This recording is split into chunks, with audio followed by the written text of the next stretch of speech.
para el Centro de Alumnos 2019. La charla de hoy tenemos acá a don José Joaquín Brunner. Él fue, pues, un político, investigador y académico chileno. Tiene estudios de pregrado de Derecho en la Pontificia Universidad Católica de Chile y posgrado en la Universidad de Oxford, en Reino Unido. También es un doctor en Sociología por la Universidad de Leiden, Holanda. Fue miembro fundador del Partido por la Democracia. También fue ministro de Estado del gobierno de Eduardo Frei Tagle, del 94 al 98. Es vicepresidente del Consejo Superior de Educación, miembro del Consejo Directivo y Comité Ejecutivo del Centro de Estudios Políticos, presidente del Comité Presidencial de Política de Educación Superior de 1990, presidente del Comité Presidencial de Modernización de la Educación Chilena en 1994, miembro del Consejo Asesor de la Organización de Estados Iberoamericanos para la Educación, la Ciencia y la Cultura, Consejo Asesor Presidencial para la Calidad de la Educación, consultor de política de educación superior en más de 30 países y es actual profesor e investigador de la Facultad de Educación de la Universidad de Diego Portales y director del doctorado de Educación Superior del Centro de Políticas Comparadas de Educación de la Universidad de Leiden. Esto entre otras cosas más. Para partir, se va a hacer una pequeña pregunta donde don José Joaquín va a explayarse y luego se le va a abrir un espacio a los alumnos para que puedan hacerle preguntas al expositor. Eso. La pregunta es, o para introducir, en base a su larga trayectoria política, que ha estado fuertemente ligada a la educación entre otros temas, ¿qué piensa de la situación que se está viviendo hoy en nuestro país? ¿Y cuál es el rol que jugamos nosotros los jóvenes hoy en día? Eso, recibámoslo con un fuerte abrazo. Muchas gracias. Joaquín dice una pequeña pregunta, así fue que introdujo su pregunta, que es muy abarcadora efectivamente, pero me permite a mí, bueno, presentarme primero que nada y agradecerles por esta invitación. Me parece estupendo que hagan un día particularmente dedicado a la reflexión sobre el país, sobre la política, sobre su trayectoria, digamos, como nación, qué es lo que ha estado ocurriendo y dónde estamos hoy día y cuáles son los grandes desafíos que enfrentamos, y que lo hagan a partir de la experiencia de gente que hemos tenido una larga participación, como leyó ahí Joaquín, tanto en la política pública o en las políticas a veces de ciertos sectores, en el caso mío de educación, y en otras actividades. Yo en realidad soy fundamentalmente un académico y lo he sido toda mi vida, desde que salí del colegio en realidad y entré a la universidad a hacer mis estudios de pregrado. Desde ahí en adelante nunca más he dejado de estar en la universidad, salvo durante 17 años que fui exonerado, como se decía entonces, es decir, expulsado de la Universidad Católica de Chile el 11 de septiembre de 1973, en los primeros días, y luego he estado siempre ligado de una u otra forma a universidades en el país y a universidades fuera del país. Todo mi trabajo ha sido fundamentalmente un trabajo de docencia, de investigación, y en el campo de la investigación mi objeto específico, puedo hablar de distintas cosas de la educación y del país, pero el objeto específico de investigación mío es la universidad. O sea que en realidad he tenido una larga relación, digamos, con ese tópico. Y para partir, Joaquín preguntaba, bueno, ¿cómo veo yo la situación del país? Siempre es difícil si uno lo establece como una cierta comparación, y la comparación que se me ocurre hacer a mí en realidad es con el momento en que yo estaba con ustedes terminando mi estudio en el Colegio Alemán. Ahí fui yo al Colegio Alemán de Santiago, el que estaba en aquel entonces en Antonio Varas con Eleodoro Yáñez. Ahora ahí está una institución de educación superior. El duoc del Colegio Alemán se fue al barrio Alto, a la zona oriente de Santiago. Y estaba, me imagino, igual que ustedes, preocupado de terminar mi estudio, de qué es lo que iba a hacer. No sabía bien qué es lo que quería estudiar. Estudié Derecho más bien por tradición familiar. Mi familia, mi padre era un abogado y profesor en la Universidad Católica.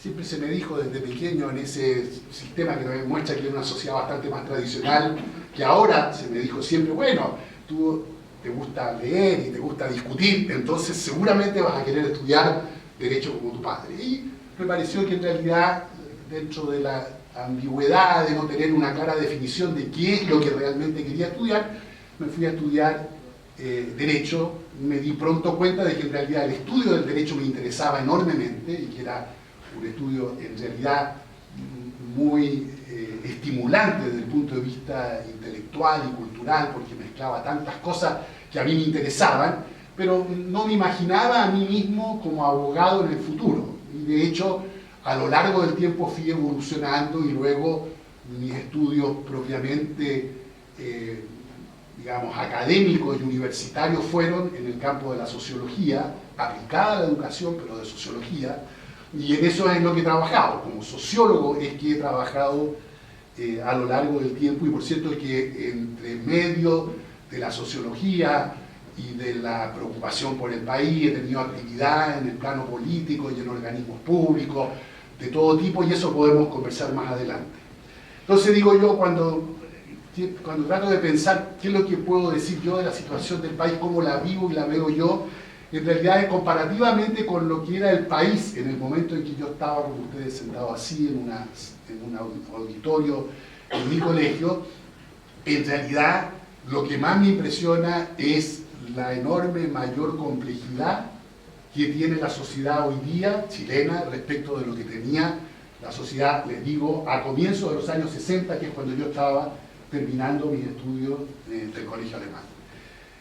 Se ha vuelto una sociedad, un país, una economía y una cultura muchísimo más grande, más compleja, con dinámicas mucho más interesantes, creo yo, que los que había antes, con una enorme diferencia en la base material del país, es decir, en las condiciones en que vive la gente, que sabemos son condiciones muy desiguales, condiciones en muchos casos de rezago y de atraso respecto de la incorporación de toda la población a lo largo de todo el territorio nacional en los beneficios que trae consigo la modernidad. Pero, sin duda alguna, la principal experiencia que yo he tenido a lo largo de este, digamos, medio siglo es la de una transformación, primero que nada, de la base económica del país. Se ha vuelto mucho más grande, más compleja, más dinámica. Si uno compara la posición que teníamos en los años 60 dentro de los países de América Latina, por ejemplo, en términos de qué y cuánto producíamos y qué y cuánto producimos hoy día, hay una enorme diferencia. Un segundo rasgo, diría yo, lo más abierta que es la sociedad hoy día en todos los planos, pero en uno muy particular, mucho más cosmopolita desde un cierto punto de vista. En los años 60 esta, me parece a mí, era una sociedad extremadamente parroquial, digamos así en el mejor sentido de la palabra, o sea, de pequeñas localidades, de una gran cantidad de personas que vivían, bueno, dentro de los límites nacionales, encerrados entre la cordillera y el mar, y que no conocían nada más allá que eso. No había televisión, estaba recién empezando a nacer en esos años la televisión abierta, justamente en un par de universidades, en la Universidad de Chile y en la Universidad Católica, y en la Católica de Valparaíso. La inmigración era muy pequeña, prácticamente uno no se encontraba, digamos, salvo en algunas partes en el sur del país, no había una inmigración importante.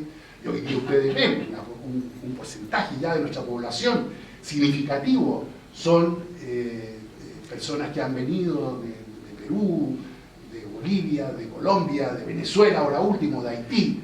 Es decir, un país, efectivamente, desde ese punto de vista, más abierto, y abierto en todo, digamos, abierto en lo que recibe, pero también en su manera de estar inserto en el mundo. Lo vemos a cada rato con nuestra economía.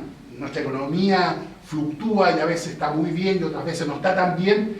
Y hoy día sabemos que una de las razones principales de nuestro estar mejor o peor tiene que ver con que el mundo y la economía capitalista en el mundo se globalizó, y nuestro país es un país particularmente abierto, porque es una pequeña economía, 17 millones de habitantes, con recursos naturales, muy bien dotados de recursos naturales, con todo lo bueno y lo malo que eso tiene, y sin embargo toda nuestra capacidad económica es exportar muchas cosas cada vez más variadas, esperamos, cada vez con mayor tecnología y conocimiento. Eso también esperamos que se esté produciendo o empezando a producir, e importamos una gran parte de todo aquello que nosotros no tenemos capacidad de generar dentro del país. Entonces, Esta es una economía, como se dice siempre, muy abierta. Y muy abierta significa que las grandes tormentas del mundo, cada vez que hay una, nos afectan directamente. Hay un malestar, una tensión de guerra comercial entre China y Estados Unidos, y eso efectivamente tiene directa repercusión en los precios internos de muchos de los productos que nosotros importamos, y tiene una repercusión directa en muchas de las cosas que nosotros exportamos.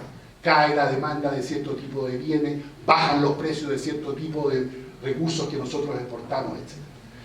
Entonces también una sociedad desde ese punto de vista no solamente más compleja, también más abierta, más moderna, digámoslo así metafóricamente en el sentido fundamentalmente de las tecnologías, cosa que está pasando en todos los países del mundo. Tal vez aquí, cuando uno mira cierto tipo de indicadores, uso de internet, uso de la telefonía móvil, en realidad es un país, como es tan abierto, que también se ha visto envuelto muy fuertemente en las dinámicas de cambio tecnológico que están ocurriendo. Y lo podemos ver en muchos distintos campos, desde la salud, en la educación, en la forma como se desarrolla la infraestructura del país, las carreteras, los metros, etcétera, etcétera.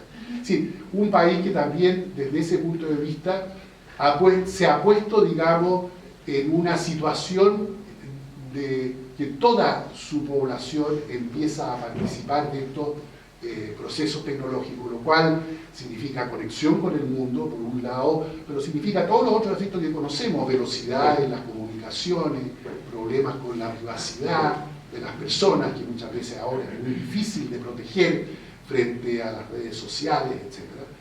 Uso intensivísimo de las redes sociales, particularmente en las generaciones más jóvenes.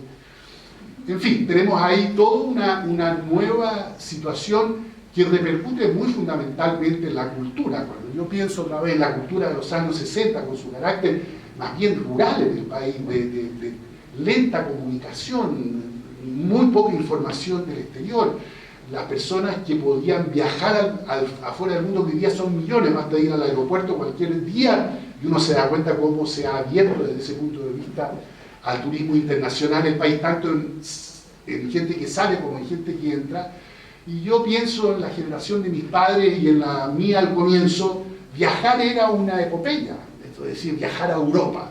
Hoy día es, digamos, entre ciertos sectores de ingresos, etcétera, es relativamente común. Y para qué decir, viajar dentro de América Latina, en ese entonces era efectivamente un hecho particularmente dramático. Alguien salió y vuelve.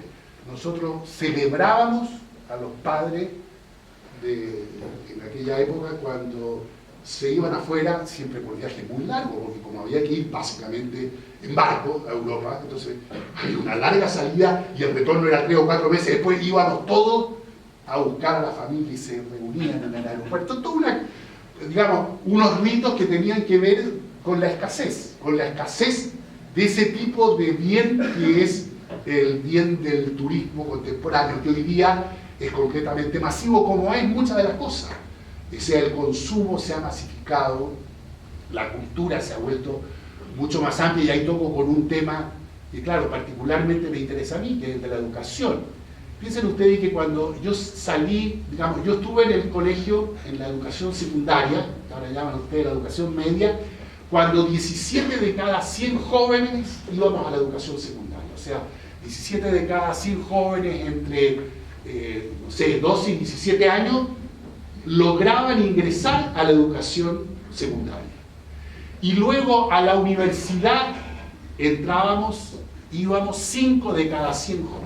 Ustedes saben que hoy día en la educación secundaria en Chile más del 90% de los jóvenes asisten y terminan, y en el nivel de la educación superior hoy día también la cifra de los que, sea al momento de terminar la secundaria o un poco después, van a la educación superior, puede ser a un centro de formación técnica o a un instituto profesional o a una de las tantas universidades que tenemos en el país, hoy día el 90% de los jóvenes entre 18 y 24 años están yendo en algún momento a la educación superior.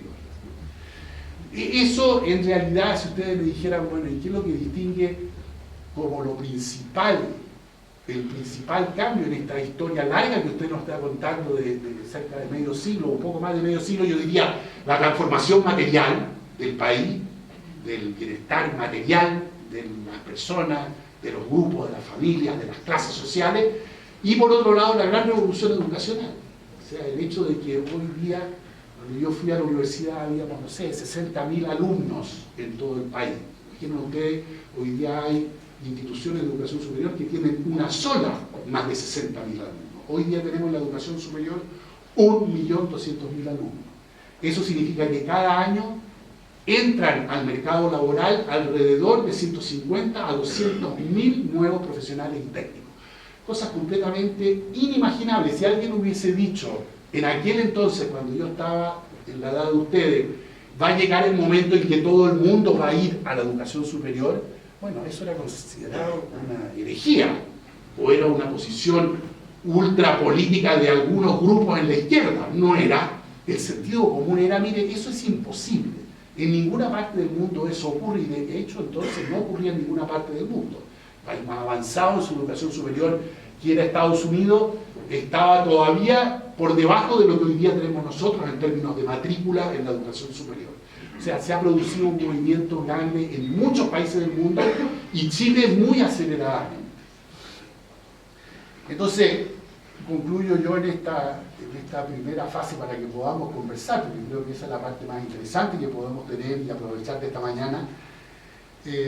Yo creo que, puestas así las cosas, me parece a mí que muy ligado a estos fenómenos de cambio, de modernización, de masificación, de revolución tecnológica y revolución de las formas de información, etc., está ligado el hecho de que vivimos en general problemas, y particularmente, me parece a mí, las nuevas generaciones, problemas mucho más complejos y difíciles de enfrentar que los que vivimos en mi joven generación. No quiero decir que no hayamos vivido problemas. Nosotros hemos vivido, yo me siento parte de una generación que es la que nació, digamos así, al final de la Segunda Guerra Mundial, que salió del colegio alrededor de 1960, que estuvo en la universidad en esos años, que vivió, por lo tanto, la experiencia de la revolución en libertad de la democracia cristiana en tiempo del presidente Frei Montalva, entre 64 y 70, que vivimos la revolución socialista democrática, el intento de una revolución en tiempo de Allende, que vivimos el golpe militar y la dictadura, y que vivimos la recuperación y reconstrucción desde la base de una sociedad después de terminada la dictadura. Entonces, yo siento que hemos tenido una vida llenísima de experiencias político-culturales, históricas, de gran intensidad, pero mirando a las generaciones, digamos así, de mis hijos y de mis nietos, pienso que la dificultad de los problemas actuales, que tienen que ver con la complejidad de la civilización en la que hemos entrado, con los cambios tan rápidos que ocurren en todos los planos, hace que los problemas de hoy día, que pueden ser de mayor o menor intensidad a lo que vivió mi generación a lo largo de su trayectoria, hoy día son mucho más complejos de enfrentar.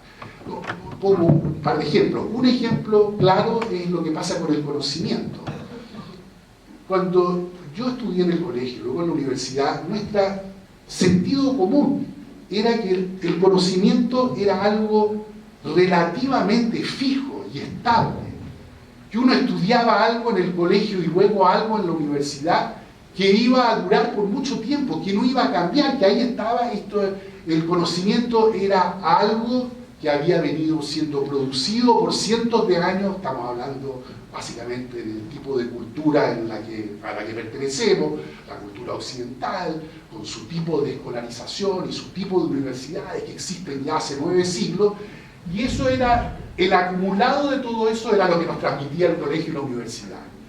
Hoy día ustedes saben que si uno toma todas las disciplinas aplicadas y teóricas, desde la astronomía, que está tan de moda ahora, la sociología, desde la historia hasta la biología celular, y compara cómo se produce el conocimiento y cada cuánto tiempo se duplica el conocimiento de cada una de las disciplinas y sus especialidades, se calcula que cada 5 años se duplica el conocimiento disponible, por ejemplo, en el campo de la sociología, o en el campo de la educación, o en el de las ingenierías, etc. Y eso, claro, presenta enorme problema de cómo realmente se ha de aprender a estudiar y qué debieran hacer tanto los colegios como las universidades, porque si el conocimiento cambia tan rápidamente, lo principal, imagina uno, es estar siendo educado y a aprender por su propia cuenta y a poder vivir en un mundo donde el conocimiento cambia tan rápidamente. Otra cosa completamente distinta, yo creo que los problemas del tipo problemas culturales, de opciones en la cultura que enfrentan las nuevas generaciones hoy día, no tienen nada que ver con el campo muy limitado de opciones que teníamos en mi generación. Todo era más rígido, había tradiciones muy fuertes, había sentidos de autoridad muy claros, había jerarquía muy evidente. Muchas cosas no se podían ni se cuestionaban, no porque hubiese una censura, porque no la había durante buena parte de mi vida, como de 17 años, pero no la había en muchos otros momentos, y sin embargo, bueno, el sentido común no era un sentido común crítico, digamos así, cuestionador. Es decir, había menos libertad, menos opción en todos los planos, desde el matrimonio hasta la religión, desde las profesiones hasta dónde vivir, si en Santiago, en regiones, si dentro del país o fuera del país, todas cosas que hoy día son perfectamente posibles y tienen que ser decididas casi cotidianamente. Entonces, por eso digo yo, me parece a mí que los desafíos que tienen las nuevas generaciones son extraordinariamente interesantes por un lado, complejos por otro lado. En una sociedad que ha cambiado mucho y que uno puede prever que en los próximos 15, 10, 20, 25 años va a seguir cambiando a la misma tasa de velocidad, ¿no? Lo cual hace que también la incertidumbre sea mucho mayor, ¿no? ¿Qué es? ¿Cómo va a ser esto en 15 o 20 años? ¿Qué tipo de cosas van a ser valiosas desde el punto de vista de las habilidades, por ejemplo, que uno tiene que tener para trabajar en el mundo? Todo ese tipo de cosas que antes eran relativamente claras y estaban relativamente seguras, hoy día lo están muchísimo menos y requieren, por lo tanto, mayor capacidad reflexiva, mayor conversación, mayor colaboración entre y dentro de las generaciones para ver cómo en conjunto hacemos frente a problemas que además ya ni siquiera muchas veces podemos resolver en el marco estrecho de un país. Pienso en los problemas del medio ambiente, del cambio climático, del agotamiento de la naturaleza. O sea, hoy día ni siquiera tenemos la noción segura de que en realidad todo va a estar tranquilo en 100 años más con la naturaleza. No sabemos. No sabemos si efectivamente hoy día hay un enorme acopio de conocimiento científico que nos dice, ojo, al ritmo que se desarrollan estas civilizaciones industriales hoy día, efectivamente está amenazado el entorno natural y el clima que ha acompañado el desarrollo de la humanidad durante miles de años.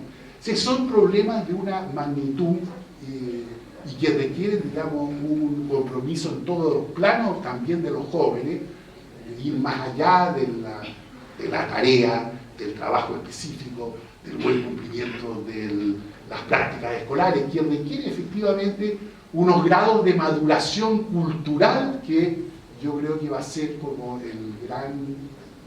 la gran encrucijada de las nuevas generaciones en los próximos años. Bueno, habrá muchas cosas que no quedan perfectamente claras, así tiene que ser. Conversemos ahora y ustedes tienen la palabra para que puedan preguntar o decir lo que quieran. Perdón.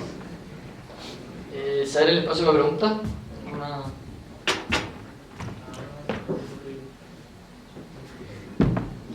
Hola, buenas.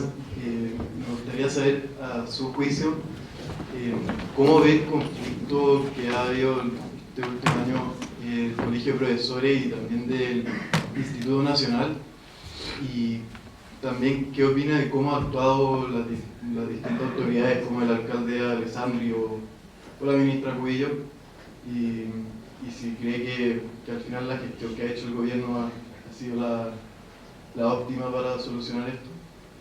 Gracias. A ver, son dos temas bien distintos que tú planteas, el del instituto y el de un conflicto específico que hay ahora a propósito de ciertas cosas entre el colegio y el gobierno. Déjeme partir por lo del instituto. Yo he dicho públicamente, y lo he escrito en este tiempo en la prensa, que me parece que tal vez simbólicamente uno de los problemas más dramáticos que tenemos en el país es lo que ocurre en el Instituto Nacional. El Instituto Nacional, ustedes perfectamente lo conocen y seguramente tienen también compañeros, amigos, o han ido a ese colegio. El Instituto Nacional es un hecho educacional, es una institución cultural del país de la mayor importancia. Probablemente, yo no debiera decirlo acá en este colegio porque no es políticamente correcto, pero me parece a mí que en realidad la institución educacional más importante que ha tenido el país desde la primera década después de la independencia es el Instituto Nacional. Y cuando se dice, bueno, el Instituto Nacional ha formado a 18 de los no sé cuántos presidentes de la República, a un porcentaje altísimo de los parlamentarios, a la gran mayoría de los premios nacionales en arte, en ciencia, en literatura, en el campo que ustedes quieran, siendo además un colegio que efectivamente ha sido un colegio no de las élites económico-sociales del país, sino que ha sido un colegio de los jóvenes más resilientes y más esforzado y talentoso de sectores populares y sectores medios ascendentes en los distintos momentos de la historia. Eso ha sido el colegio, el Instituto Nacional. De modo tal que el deterioro que representa la historia del Instituto Nacional, no puntualmente por los mamelucos blancos, porque ahí es donde nosotros a veces, creo yo, perdemos la perspectiva. Ese es un problema gravísimo, que duda cabe. Yo creo que nadie puede ni debe aceptar hechos de violencia dentro de un colegio. Sencillamente es algo que ni se puede discutir, ni se puede poner a votación, ni depende, me parece a mí, de lo que decían las asambleas. Simplemente no puede existir un colegio donde eso sea tolerado, donde eso sea permitido, donde eso sea cuestionado, donde uno diga, bueno, sí, en realidad es muy malo, pero estos son jóvenes que responden a tales y cuales problemas. No se responde a ningún tipo de problemas con ese grado de violencia. Eso es lo que vivimos cuando vivimos el periodo de más intensa politización y ruptura institucional antes del 73 y con el golpe militar en lo que vino después. De modo que mi generación es extremadamente sensible a este tipo de problemas, ¿no? Pero en realidad el problema del Instituto Nacional no es el de los mamelucos blancos. Es un problema de conjunto de factores que han ido haciendo que el colegio Instituto Nacional haya ido perdiendo su cohesión interna y su capacidad de autogobierno. Hay problemas entre el sostenedor, que es el municipio, y el colegio. No es claro quién realmente manda, basta mirar el conflicto y como tú decías, bueno, ahí dice algo el alcalde de Santiago y ante otros alcaldes, no tiene mucho que ver con uno determinado porque es de un partido determinado, tiene que ver porque la estructura institucional que le dimos a los colegios fue primero municipal y luego ahora estamos en un proceso de cambio que demorará 10 años o más para sacar a los colegios del instituto, como el Instituto Nacional y otros del gobierno municipal y traspasarlo a unos servicios locales. Lo que está claro es que el gobierno de estos colegios es confuso. Que internamente, por seguramente factores muy complicados, se ha ido perdiendo el sentido de cohesión, de jerarquía y de autoridad. Cuando uno escucha a los rectores de estos colegios, en general de los emblemáticos y particularmente del Instituto Nacional y a sus profesores, con tantas dudas respecto de su propia autoridad, uno dice, bueno, aquí estamos frente a un problema.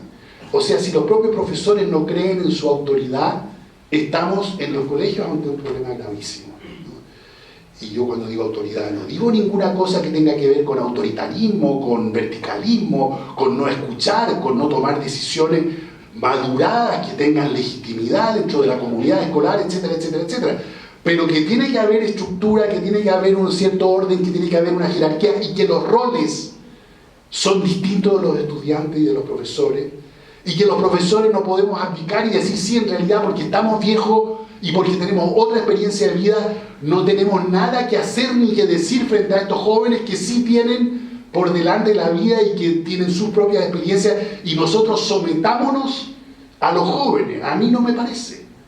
Podré yo escuchar con enorme interés lo que tengan que decir, pero también reclamo que haya el interés recíproco y que en conjunto reconozcamos que un colegio tiene una cierta estructura, digamos, de roles y una cierta jerarquía que tienen que funcionar para que funcione el todo. Todo eso se ha perdido, me parece a mí, pusieron como tarea este grupo que venía de varios de estos centros de formación técnica, se propusieron ayudar a la formación media técnico-profesional. Ustedes saben, la famosa EMTP, en que está el 40% de los jóvenes de la edad de ustedes en Chile no está en colegio científico-humanista como están ustedes, sino que está en colegio EMTP, media técnico-profesional. Y este grupo que yo les hablo, que se llama Socioeduca, ni siquiera tienen todavía su personalidad jurídica, la están ahora consiguiendo para constituirse en una corporación, organizan eventos. Ellos la organizan consiguiendo gente que vaya de distintos sectores de la industria, etcétera, a conversar con jóvenes estudiantes como están ustedes acá hoy día. Y juntan cientos de jóvenes a ver problemas. La última orilla ahí que me llegó una información que habían hecho un gran encuentro en Valparaíso sobre temas de las carreras técnicas ligadas al mar, a la industria naviera, a las pesqueras, etcétera, etcétera. Bueno, y lo organizan y hablan de temas. Otro que organizaron fue uno de robótica, porque estaban interesados en que estos chicos que están estudiando de repente ingeniería eléctrica, técnico eléctrico medio, porque estamos hablando de jóvenes de 16, 17 años, o otras carreras técnicas, tuvieran una visión de lo que estaba ocurriendo con la robótica. Y mira, y así como eso, veo yo en muchas partes jóvenes comprometidamente haciendo distintos tipos de cosas. Luego hay que introducir el factor de las otras formas que hay hoy día, digamos, de ejercicio de la actividad que suele llamarse como voluntaria o social, en grupos mucho más ligados a distintos tipos de experiencias, que puede ser desde clubes de algún tipo, hasta círculos culturales, hasta teatro en las poblaciones, hasta cuestiones que tienen que ver con las parroquias y con los grupos religiosos de distinta naturaleza. Sí, yo creo que nos quedamos en general con una visión un poco como de las encuestas, que las encuestas dicen que los jóvenes están muy poco comprometidos.